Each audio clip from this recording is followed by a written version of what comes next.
Hello everyone, I am Anuja Shrivastava and today I am just going to teach you some other chemical properties of water in class 8th chemistry, and the name of the chapter is water.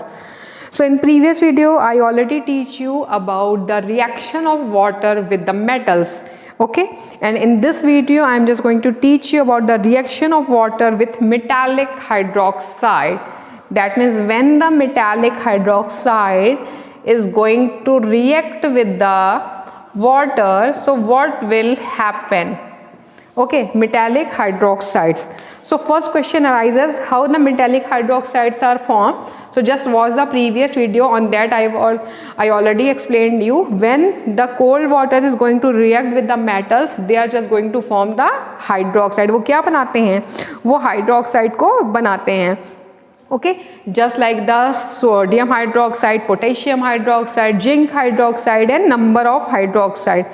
So you must know when these hydroxides are formed, so these hydroxides are known as the bases.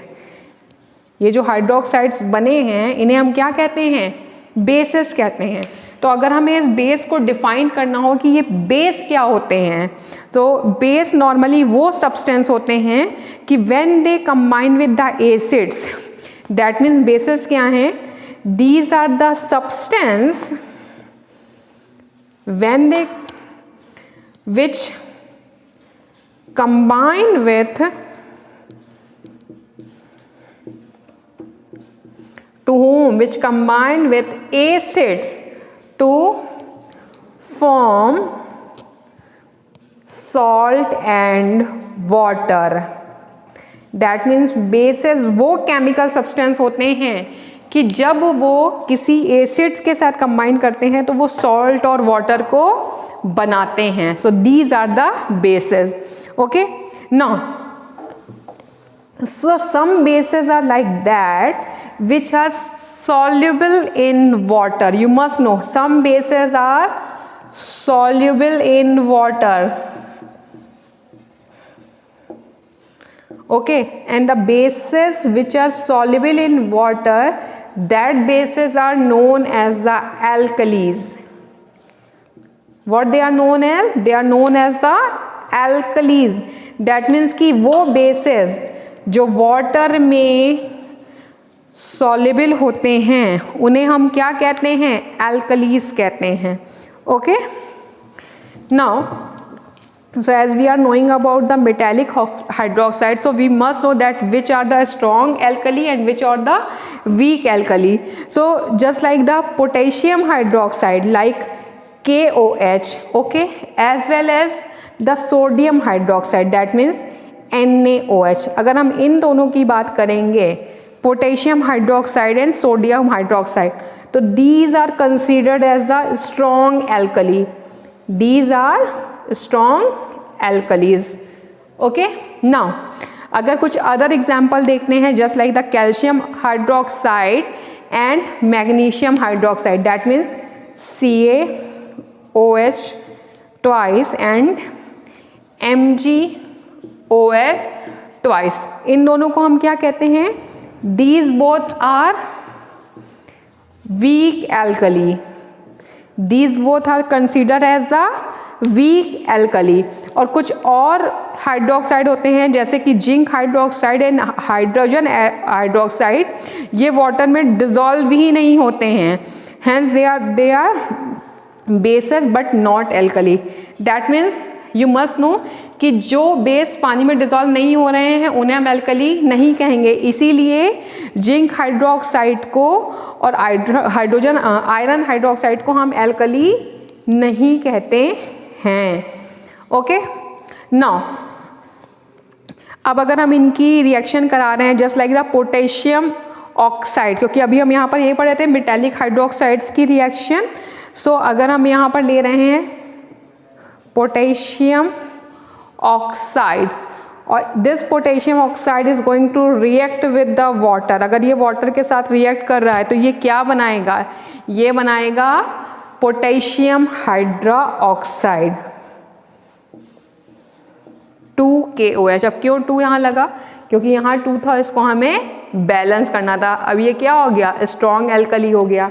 ठीक, अगर एक और normal ले लेते हैं, अगर हम ले लेते हैं कैल्शियम ऑक्साइड को, इसको हम वाटर से रिएक्ट करा देते हैं तो ये क्या बनाएगा, ये बनाएगा CaOH का whole twice, that means strong alkali weak alkali. Okay, और अगर जिंक ऑक्साइड को हम रिएक्ट कराते हैं वाटर से, ठीक है, जिंक ऑक्साइड को अगर हम वाटर से रिएक्ट करा रहे हैं तो ये बनाएगा ZnOH का होल ट्वाइस, और ये क्या हो गया, ये बेस हो गया। ये दोनों क्या हैं, वाटर में डिजॉल्व हो रहे हैं, इसलिए इनको हम एल्कली कंसीडर करें, और ये वाटर में डिजॉल्व नहीं होगा इसलिए हम इसको केवल बेस कंसीडर कर रहे हैं। Okay, now this is all about the chemical properties of the water. Now let us see, the water is a universal solvent, कि water क्या होता है वो यूनिवर्सल सॉल्वेंट होता है। So why water is known as the universal solvent, इसको हम universal solvent की कैटेगरी में क्यों रखते हैं तो before telling you about the water is the universal solvent, you must know about the terms like solute, solvent and solution. Solute, solvent and solution. I know you are knowing, but I am just going to teach you that what is the solute, solvent and solution. So solute क्या होता है, a substance that dissolves in other substance is known as the solute. कोई भी ऐसा substance जो किसी के अंदर भी डिजॉल्व हो जाता है उसे हम क्या कहते हैं, solute कहते हैं। जो सब्सटेंस किसी को अपने अंदर डिजॉल्व करता है उसे हम क्या कहते हैं, सॉल्वेंट कहते हैं, और इन दोनों के मिक्सचर से जो बनता है उसे हम क्या कहते हैं, सॉल्यूशन कहते हैं। अब एक सिंपल एग्जांपल के साथ मैं बता देती हूँ। Suppose take sugar, okay, take water. Now what will happen over here, ये जो शुगर है ये वाटर के अंदर डिजॉल्व हो जाएगी, तो शुगर यहाँ पर क्या हो गया, सॉल्यूट हो गया, वाटर के अंदर डिजॉल्व हो रही है इसलिए वाटर क्या हो गया, ये सॉल्वेंट हो गया। अब ये दोनों मिक्स करके क्या बना रहे हैं, they are going to form the sugar syrup. Okay, so ये जो शुगर सिरप बना ये क्या बना, this is the solution. That means solvent के अंदर ये शुगर डिजॉल्व हुई इसलिए इसे सॉल्यूट कहा, और ये दोनों मिल करके जो मिक्सचर बना है उसे हमने क्या कहा, सॉल्यूशन कहा। नाउ अब हमारा क्वेश्चन यहाँ पर क्या था, that water is a universal solvent, so why water is considered as the universal solvent. तो इसका रीज़न ये है that it can dissolve large number of solid, liquid and gases. That means कि whatever the components are present, so water can dissolve all the components in it. वो जितने भी substances हैं, चाहे वो सॉलिड फॉर्म में हो, whether it is in liquid and whether it is in gaseous form, ये सारी चीज़ों को अपने अंदर क्या कर लेता है, डिजॉल्व कर लेता है।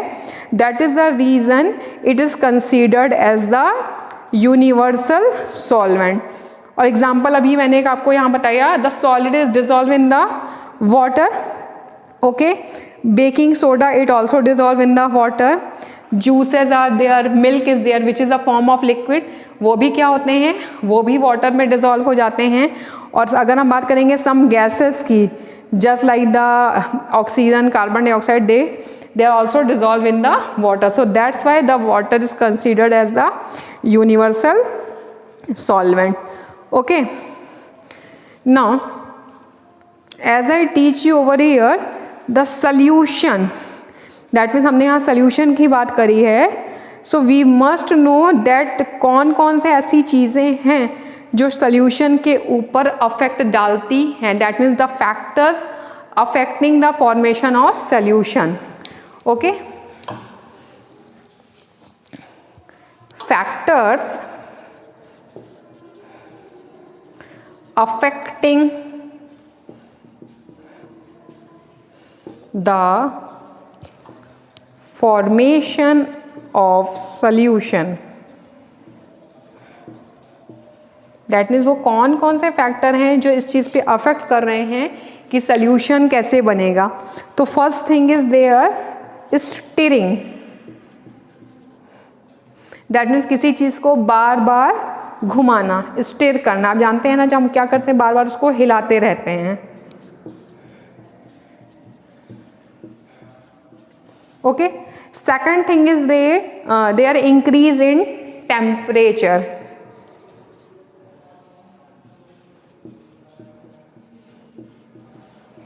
And third thing is there the size of particle.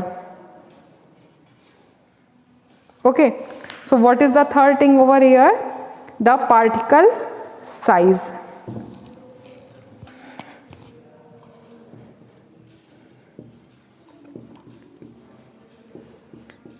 That means ये तीनों चीज़ें क्या करती हैं, ये किसी सोल्यूशन के फॉर्मेशन को डिफाइन करती हैं। But how they are going to define that I will teach you in the next video.